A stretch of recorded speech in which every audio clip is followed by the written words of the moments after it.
দেশবাসী রামিসাকে যে মেরেছে তাকে আমরা ধরে ফেলেছি। এটা সেই জানোয়ার সোহেল, এটাই সেই মানুষ রূপী হায়না, একটা ফুটফুটে জীবন শেষ করে দিয়েছে।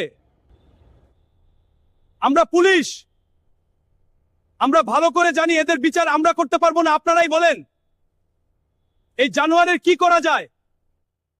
আপনারা বললে একে রাস্তায় ছেড়ে দেই, আপনারা তাকে পাথর মেরে তার শাস্তি দিয়ে দেন, অথবা আপনাদের মন যা চায় তাই করতে পারেন। দেশবাসী এখনো সময় আছে, জেগে উঠুন। এই সোহেল জানোয়ারকে সামনে পেলে কি করতে মন চাচ্ছে এখনই বলেন। এই জানোয়ারকে আমরা ধরেছি, বেশি বেশি শেয়ার করে সবাইকে জানিয়ে দিন।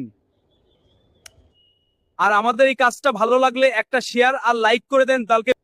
আর এই সোহেলের পরে কি করার হবে তা জানতে এই চ্যানেলটা ফলো করেন।